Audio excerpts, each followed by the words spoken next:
Should I add a new feature to my product? Well, I don't know. Let's talk through some common questions that I use to help make that decision.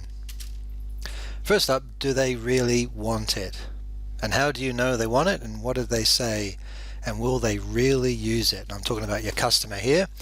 It's not uncommon for a customer to think they want features and need features that they actually will not really use that much, and we can get into that trap of catering to the customer, which of course is good, but there is a limit, and they can ask for things that they think they need. But when you actually dig a little bit deeper and ask them what they're going to use it for, how will they use it, and how do they know they want it, and what sort of things they'll do, quite often they'll go, well, maybe we don't actually need that, and your existing product will do just fine.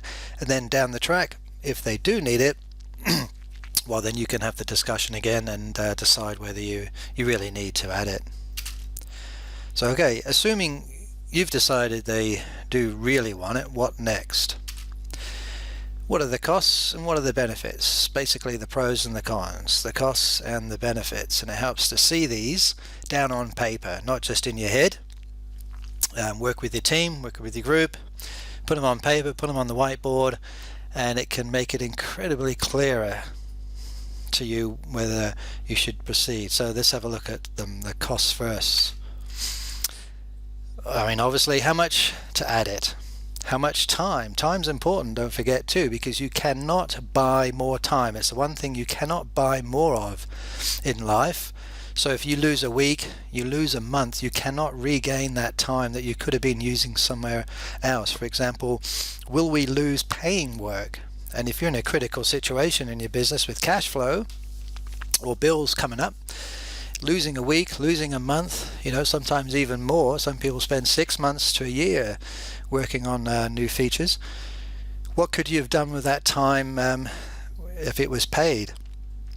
If we say no and don't add it, what will we lose? Quite often, nothing really.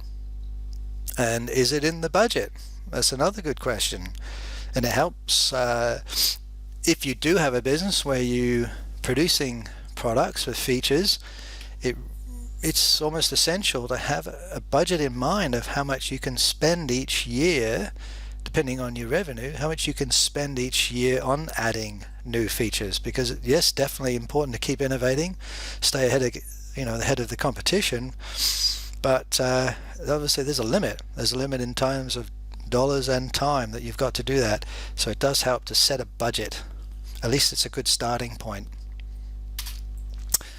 Those are some of the costs. Now let's look at some of the benefits. Will the customer pay to add it? And if so, how much? I mean, that's a great scenario. If they will pay and cover the majority of costs or all the costs, or 50% of the costs to add this new feature that will benefit other customers, that's a great win-win situation. Will we sell more with it? And how many more per year? Sorry, that's my phone. So will we sell more if we add this feature? And how many more per year? Sometimes I hear people say, yeah, but we can sell more if we've got this feature added. Well, exactly how many more? Is it 3? Is it 10? Is it thousands? And how much extra, I'm talking about profit mainly, how much extra will that make us per year? Very, very important. How long to recover our costs of adding it? If it's going to take $100 to add it, then not a problem. But if we're talking tens of thousands of dollars to add something, or hundreds of thousands, when will we recover our costs? Can we charge more if we have this feature? That's an important one too, and that can be great too. By adding a feature that costs us a few bucks, and we can actually significantly increase the price we charge for our product, then that's a good feature. Will it help us hit our monthly target? Is it a company priority to add it? Sometimes it's not within our company vision to really head in that direction, and by adding this feature we're going in a direction that we're trying to avoid going. Is it strategic? Will it increase our credibility? Credibility is an important one, and sometimes adding these sort of features can help us increase our credibility that allows us to win other jobs that otherwise we wouldn't have won. So it's sort of a loss leader.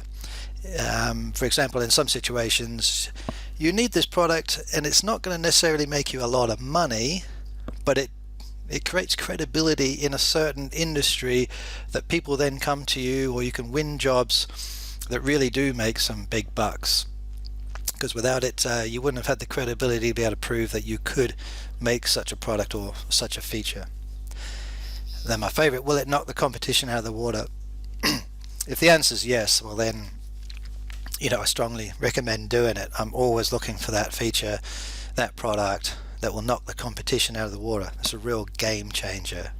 That's when you really enjoy success. You really enjoy it when you can beat the competition in a big way. Will it help us gain more market share? Just like those points above. Perhaps more passive income. It might be a feature that sells, it might be a subscription, an ongoing, online renewal. It might be something that generates passive income. Wahoo! I'm all for that, because I'm definitely into working less and earning more. Cash flow. Of course, cash flow is extremely important in business. So more cash flow, that could be what you need right now. Therefore, another important benefit to consider. And lastly, what is the alternative? Don't forget to ask, to pause, take a deep breath and say, well, hang on, is there an alternative? They're asking for this feature. Is there a quicker, cheaper solution that we could do to satisfy them, to test it, to get it across the line, to still get the sale, but doesn't require so much time and money on our part? Have a think about that. And as I said in the beginning, I can't stress enough, just put them on paper, put them on the whiteboard. It's incredible how much clearer that makes it for you and your team to make a decision. And certainly when I've been the R&D manager or business development manager answering to directors of other companies, I had to present business cases all the time, and the reasons for justifying spending time and money developing a new product or a new feature to the existing system. So list them out, costs and benefits, and I've got an assessment spreadsheet that I can happily email you that can help you rank the pros and cons, the benefits and costs of a product, and put it into a number so you can see which one ranks high and whether you should go for it or not go for it. So feel free to contact me for a copy. And here's my details. Thank you, and good luck.